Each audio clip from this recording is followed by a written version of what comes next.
Hello mga be! For today's video po, gagawa tayo ng masarap na merienda at pwede rin naman na pang negosyo. Ang biko, using tapul or black glutinous rice.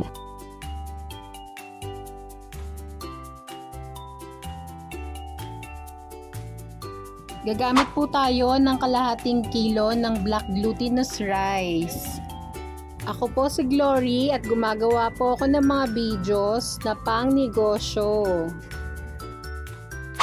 Gagamit din po tayo ng 500 grams ng white glutinous rice. Pwede po bang maglambing? Paki-comment naman po kung saan ang inyong location para malaman ko po kung saan umaabot ang ating mga videos. Maraming salamat! Huhugasan po natin ito ng 3 beses. At after po nun, ay ibababad naman natin ito ng 1 oras.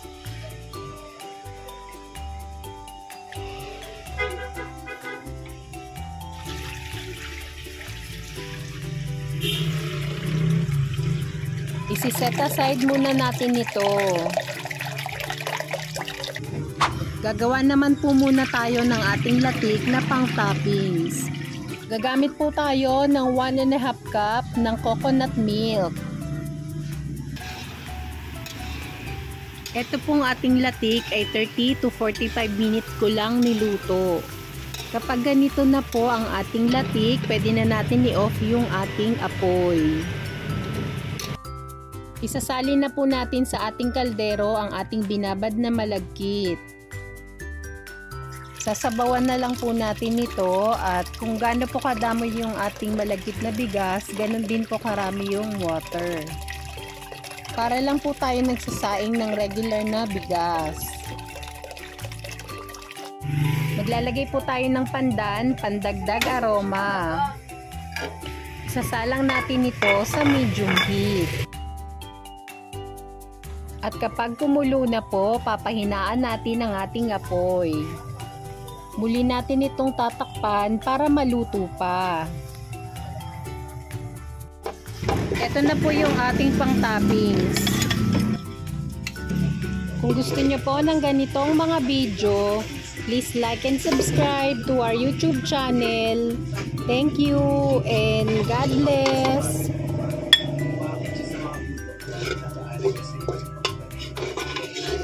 Ito na po ang ating latik na pang toppings. Bali dito na po tayo magsasalang ng ating minatamis na latik. Ito po ay 1 cup na coconut oil. Maglalagay tayo ng 1/2 cup ng water. Pwede rin po pangalawang gata. 330 grams ng dark brown sugar. 1/2 tablespoon ng rock salt, pang-balance ng tamis. And then mix.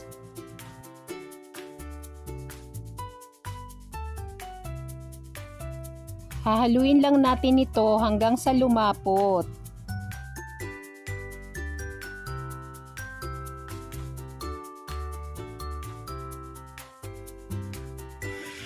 Kapag ganito na po ang ating sweetened latik, maglalagay tayo ng 100 grams ng langka.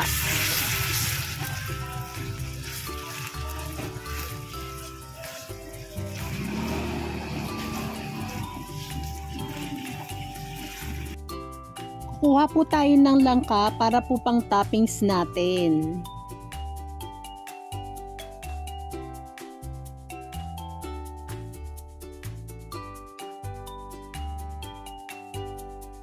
Ito na po ang ating sinaing na tapol. Ilalagay na natin sa minatamis na latik.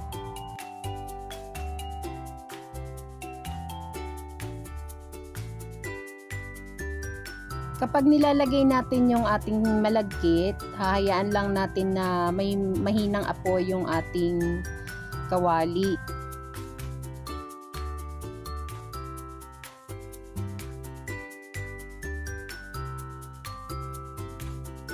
Pwede po bang maglambing? Paki-like naman po ng aming page. Maraming salamat! Hahaluin lang nating mabuti ang ating biko hanggang sa mahirap na itong haluin. Yun po ang sikreto para pumatagal ang shelf life ng ating biko. Pabili po. Ano to? Masaba.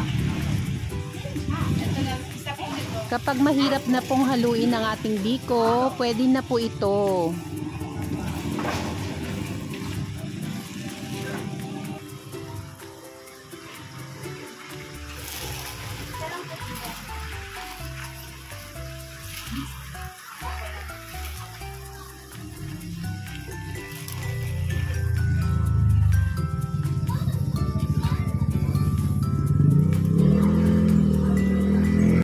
Gumamit po tayo ng size 14 na bilao or medium. Tapos naglagay lang tayo ng malinis na dahon ng saging at ng coconut oil. I-spread lang natin ito.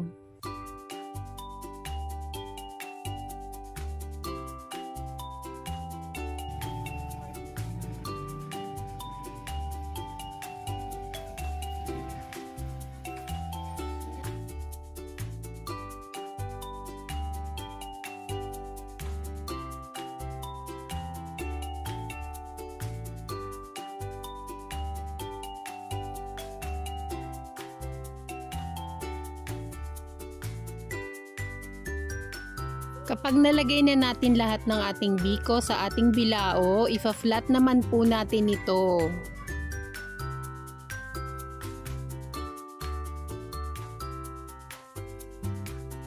At kapag na-flat na natin, i-slice naman natin ito. Minsan po may mga request si customer, lalo na kung handaan na small slices lang. Maglalagay naman tayo ng latik na toppings. At ang last, ang langka.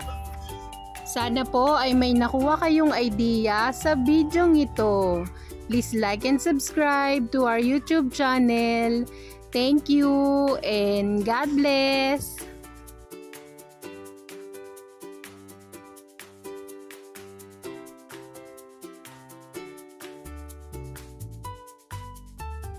At para po may idea kayo, ang bentahan po nito ay 500 pesos. At 15 pesos naman po for slice. Meron naman po tayong video ng biko na 2 kilos. Paki-check na lang po sa description box.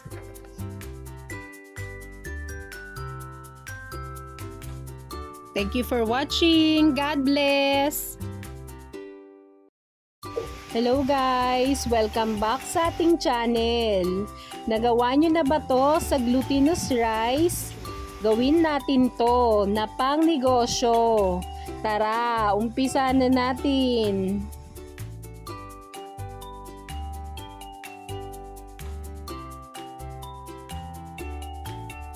Ang una muna nating gagawin ay magsasayang tayo ng 1 kilo ng malagkit na bigas. Huhugasan natin ito ng 3 beses. Kung gusto niyo po ng ganitong mga video, please like and subscribe to our YouTube channel. Thank you and God bless!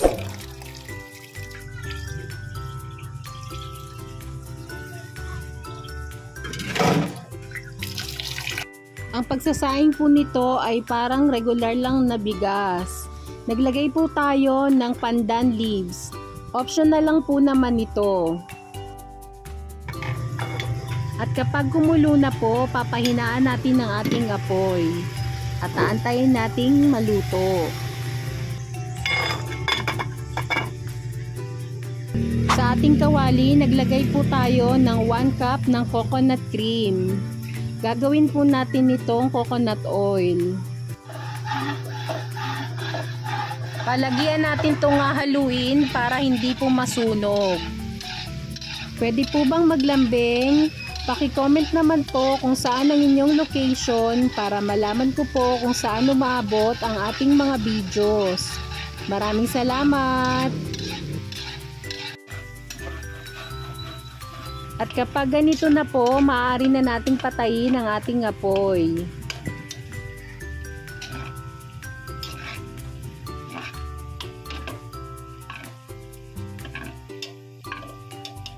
Kukunin na po natin ang ating pang-toppings na latik.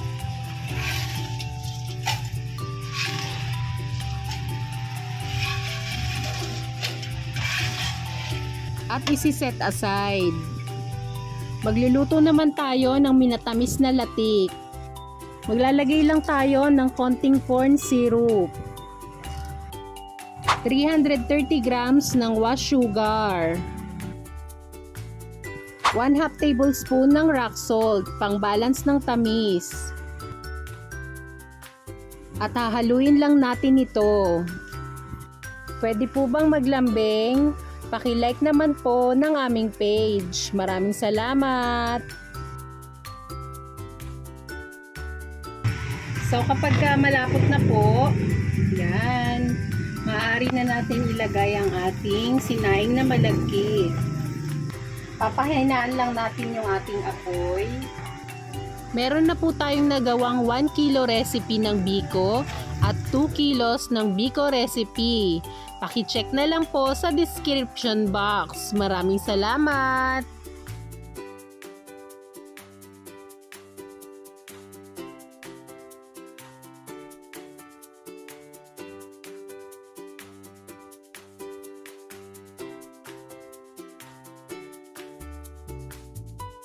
Yung sa ating whole corn, nahatiin lang natin ito. Magtitira po tayo ng kalahati para po naman pang toppings. I-well mix lang natin ito. Tips lang po, dapat po yung ating biko ay lutong-luto at dapat titigilan natin to sa paghahalo kapag mahirap na itong haluin. Ito po yung sikreto para po tumagal ang shelf life ng ating biko.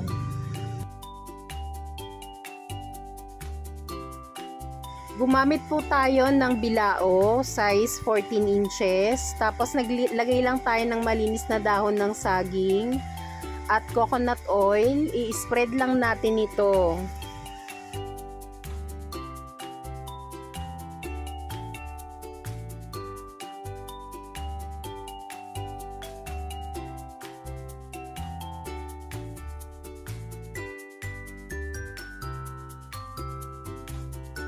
I-spread naman po natin ito. I-slice naman po natin. Maglalagay naman tayo ng toppings, ang latik.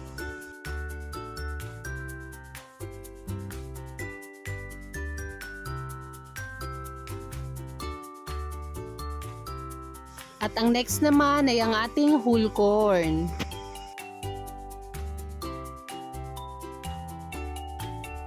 Sana po ay may nakuha kayong idea sa bidyong ito. Please like and subscribe to our YouTube channel. Thank you and God bless! Thank you for watching!